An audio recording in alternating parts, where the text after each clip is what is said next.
What is up, guys? It is your boy Amopividay here, bringing you another video today. And today, guys, we're going to be bringing you how to beat the pro version of the Crest dungeon currently, and just simplicity purposes and also no confusion, because later on they'll probably add another Crest Palace dungeon.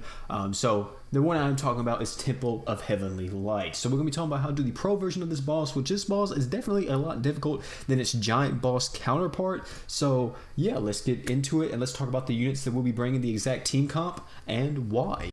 So the team comp, let's show you. I have a video that we're going to be having as well, and we're going to look over, and I'll also be explaining the boss fight as I go throughout that video. So yeah, but this is the team comp that we used in the video. We have Finn, Fina, Regulus, and Mako. Regulus can be replaced with Freed if you want to. Just keep in mind he does have Light Killer in him, or the boss itself has Light Killer. So if you don't know what Light Killer does, it increases damage towards light elemental units, and I think she also has Earth Killer if I'm not mistaken. I could be wrong about that, but I think she does. People were telling me she does.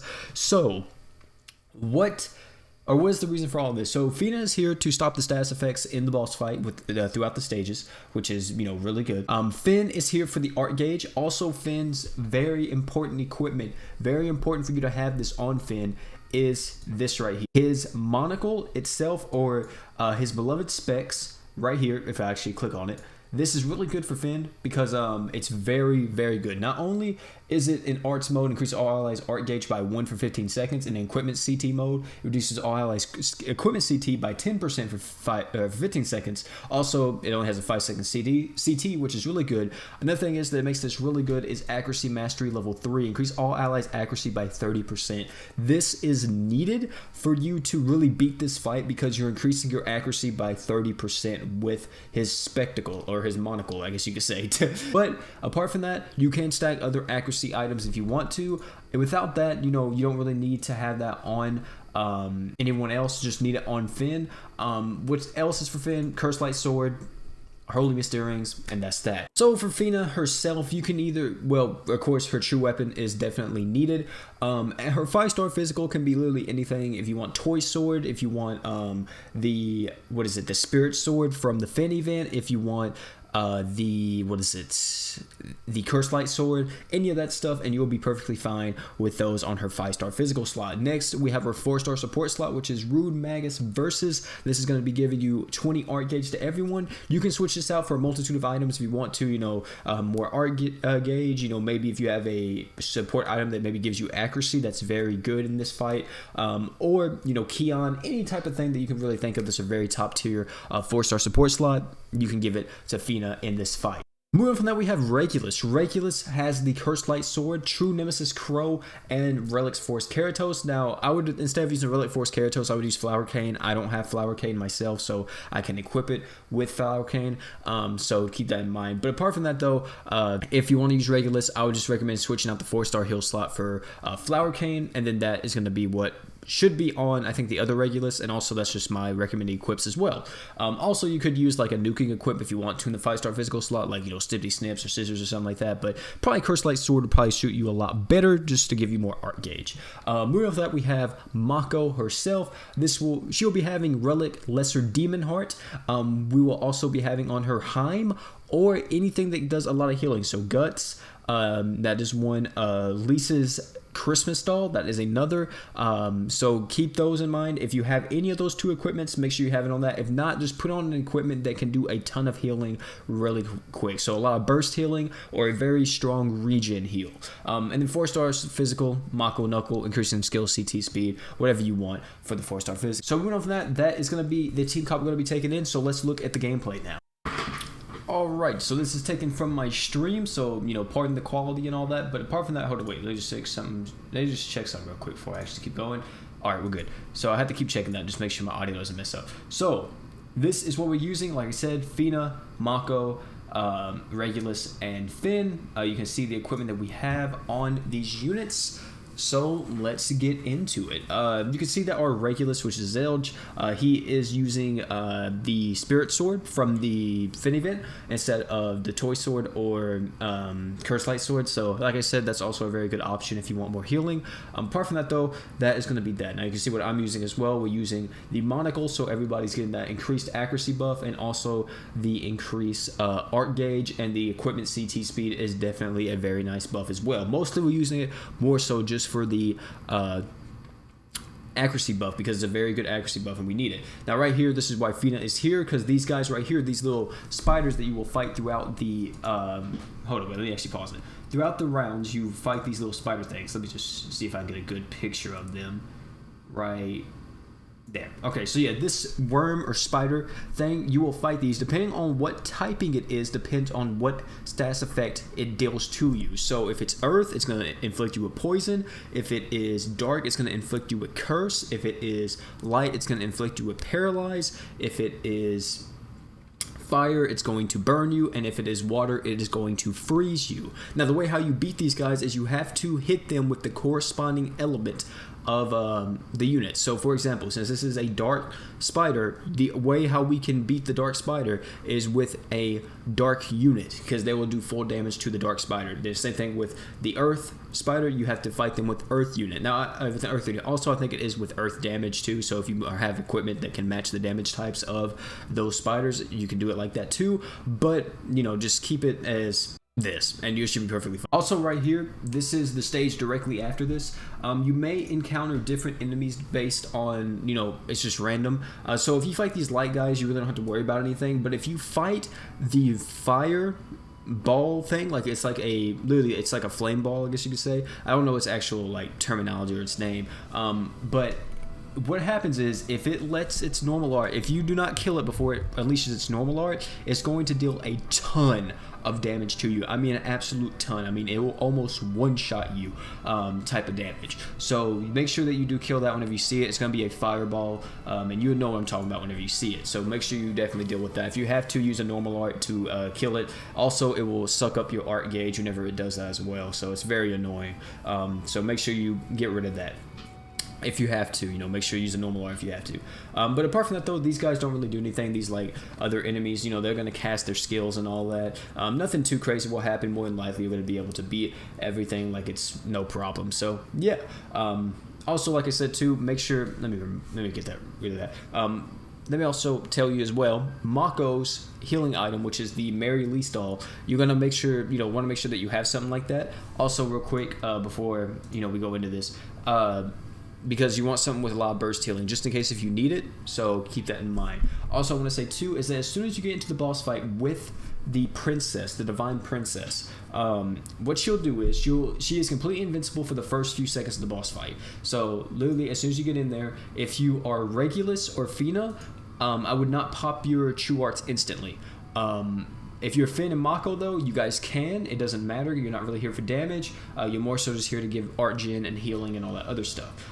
But your two main damage dealers are definitely going to be Regulus and Fina. So as soon as the battle starts, she's going to become completely invincible. That's why Fenrir right here says hold up, because just telling everyone, you know, she's invincible, don't do anything. I use my art right here, and you can see I don't do any damage because she is invincible. Now, once she puts up her barrier, she becomes damageable, so keep that in mind. Also, whenever she has her barrier up, she is increasing her evasion rate by a ton.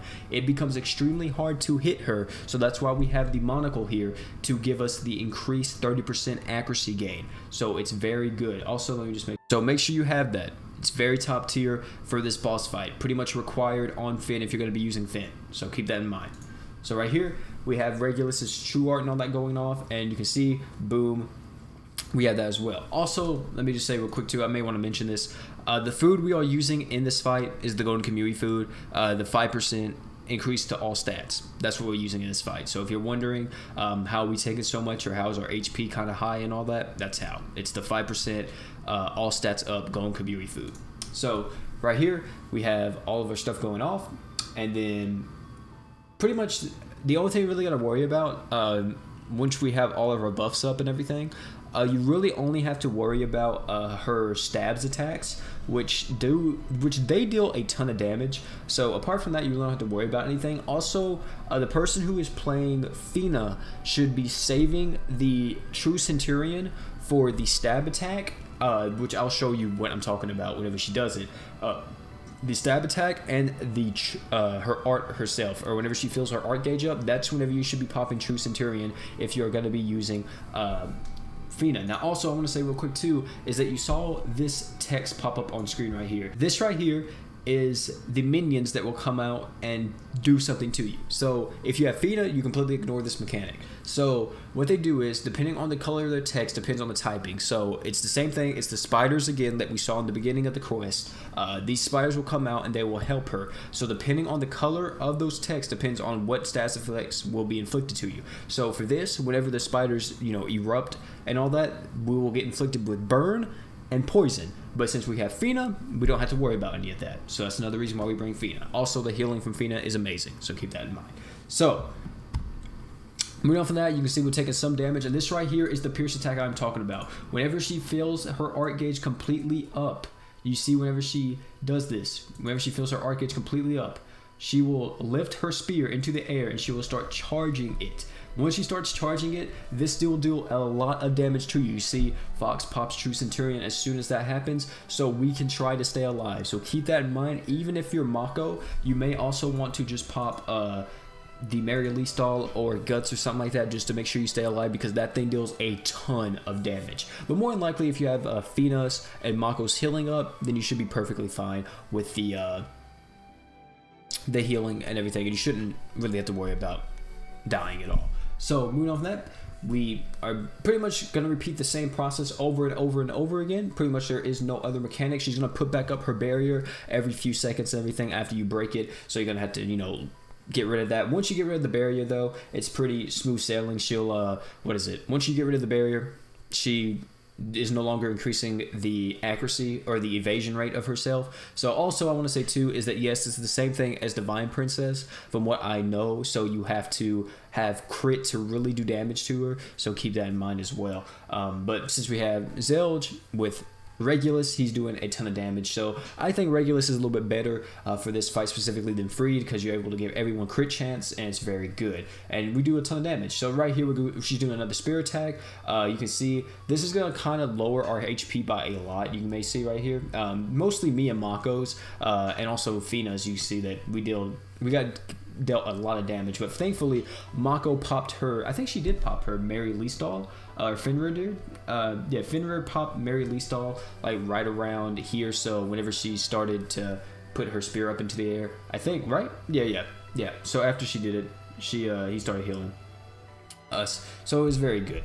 Now you can see we pretty much are continuing everything. Now also whenever she's putting her barrier up, she is somewhat invincible, I think, so keep that in mind as well. But yeah, that's pretty much it. That is that, and that's pretty much the entire boss. Nothing else really happens. The main thing is about this boss is that the evasion rate is extremely high, so you have to bring something that increases your accuracy. So that's why we have the monocle from the Finn event that increases everyone's accuracy by 30%, so it's very strong. Apart from that though, really you just need three, I want to say you need 3 people from this comp in order to beat this event. So for example, Finn or Sunny, you can also bring Sunny as well. Finn or Sunny, and then Fina definitely, and then I would say Mako, and the last person could be anybody. So keep that in mind. Apart from that though, you can beat this relatively easy. It's not too bad. Just make sure Fina is here, because Fina is not replaceable at all, because these status effects are absolutely ridiculous. So be embraced by darkness and vanish. I think that's like a one-shot kill move if you don't kill her fast enough, but you don't really have to worry about that, because more than likely once you see that pop up, she's gonna die anyway, because I think she loses all of her defense or something like that. I don't know, at least it seems like that, because you can see as soon as she does it, as soon as she says it, we just absolutely destroy her in the damage department right here. Where is she saying it? Is it right here? Let me see, where does she say it at? Yeah, right here. And you can see that we just destroy her in the damage department, so yeah, you shouldn't have to worry at all about dying to that. So that is that, and that is how you clear the pro version of the Crest Dungeon currently that we have in Global. So yeah, guys, it's going to be it for the video. Hopefully I explained everything well. Hopefully I explained everything thoroughly enough. I just wanted to get that out there because I'm doing the Week of KH over on Twitch, so it's been very hard to, you know, kind of balance between Twitch and doing my videos and all that recently. So yeah, apart from that though, guys, it's been a lot of fun. If you guys want to catch one of those streams, of course, you know, come over to my Twitch channel and you will be able to catch the streams and everything. It's gonna be a lot of fun playing Grand Summer, well, also playing Grand Summers in the future, but playing through Kingdom Hearts and everything. It's been a lot of fun. Been having a ton of fun. A lot of my friends came over. Also, we have a video coming out very soon, which is the Dragon Ball FighterZ tournament that we had at my house a few days ago. It was a lot of fun. I'm gonna make sure to send that to you. And yeah, apart from that though, guys, it's been your boy OP, and I'm out, guys. Peace.